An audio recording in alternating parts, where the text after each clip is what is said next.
It's been announced that Oscar Rivas will rematch Bryant Jennings on June 18th in Montreal, Canada for the WBC Bridgerweight World title.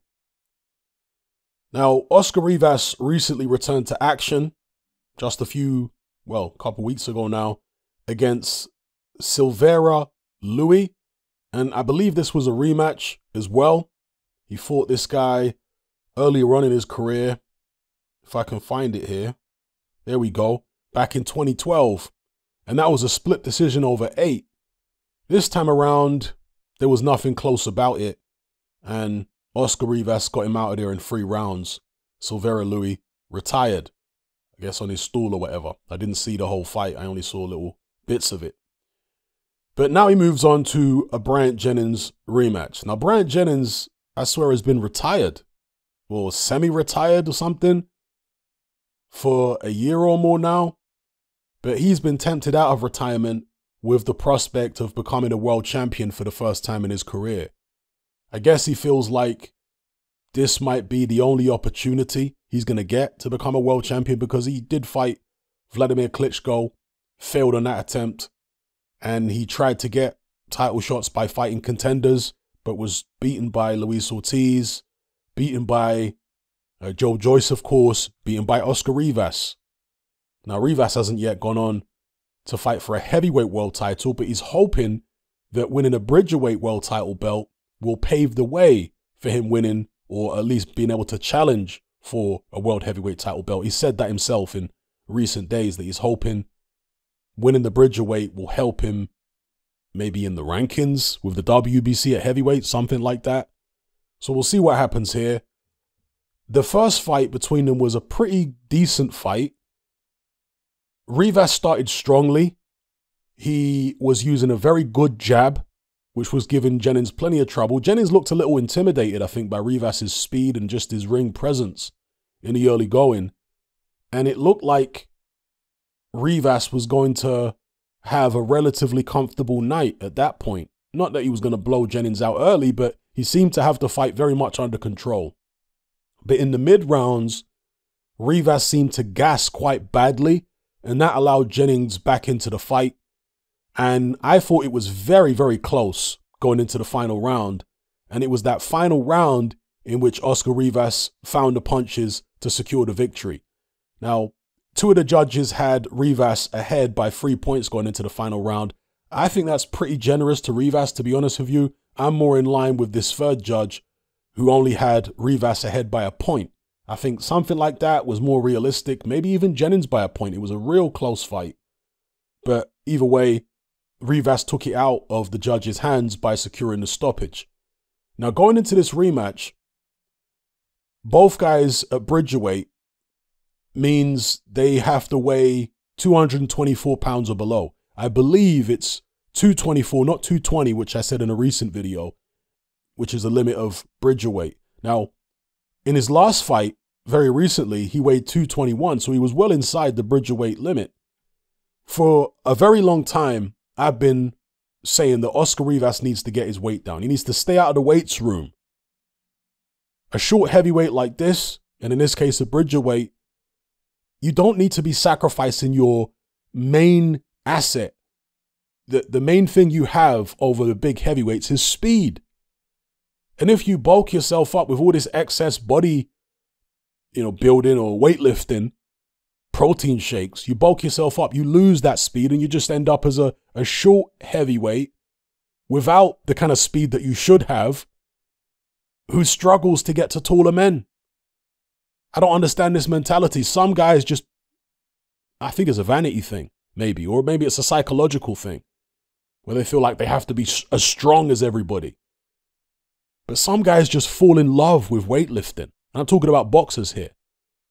And for the most part, when you start bulking up with excess muscle, 10, 20 pounds of muscle, it's nearly always detrimental to you. I don't know why they do it. It's bizarre stuff. But at Bridgerweight, Oscar Rivas is obviously staying out of the weights room. Or else why would he be 221 pounds? Think about it. When he fought Dillian Whyte, he was 239 pounds. He was nearly 20 pounds heavier against Dillian Whyte. than he was against Silveira Louis in his last fight. And Oscar Rivas has barely got an ounce of fat on him. Okay, the guy's shredded. I mean, he's got some fat there, all right, but very little. But yet he managed to lose 20 pounds between the two fights. Yeah, because he simply stayed out of the weights room. He's not naturally supposed to be 239 pounds. And he's weighed more than that in some of his previous fights. 241 back in 2018. That's too heavy.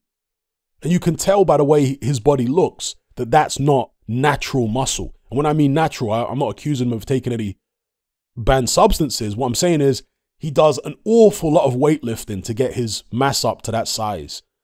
Look at this. Earlier on in his career, 251.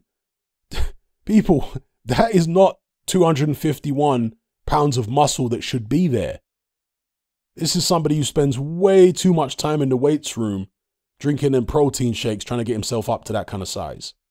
So at Bridgerweight, I'm interested to see if his stamina is going to be better. Sometimes fighters have to adjust when they're reducing their calorie intake, because it won't just be staying out of the weights room. It'll also be changing his diet, you know, reducing his calorie intake to lose such a dramatic amount of weight. And obviously it's been done since 2019, but you don't know what his weight has been like over the course of the past 12 months prior to this fight. Maybe he was even heavier, right? Who knows? But if he's brought his weight down the right way, then perhaps he'll have more stamina. He won't gas out so badly in the mid-rounds in the Jennings rematch. And look, Jennings always keeps himself in shape, but he's been inactive. When's the last time he fought? So, yeah, it should be interesting.